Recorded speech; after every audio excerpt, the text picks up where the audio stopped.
Vespa 6 Days presence information in Indonesia is increasingly seeing bright spots.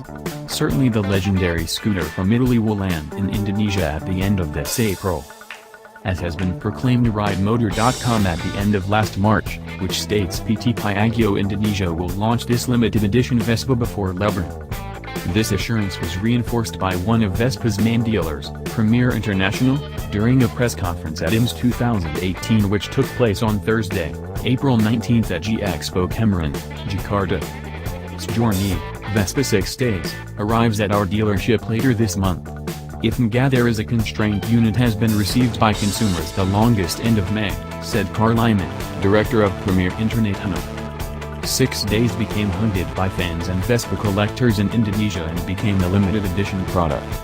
The reason, consumers have to make reservations since a few months earlier and pay a booking fee to get this limited model.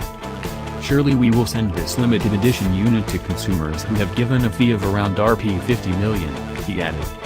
When asked how many units of 6 Days Premier will send to consumers, Carl Lyman is reluctant to answer it.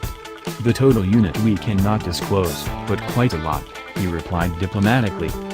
Although there is no official price from PT Piaggio Indonesia, but some sales from the Vespa dealer network have offered this limited edition model at Rp 190 million.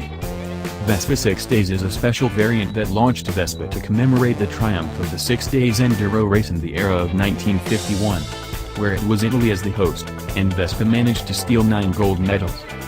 Vespa 6 Days takes the base GTV 300.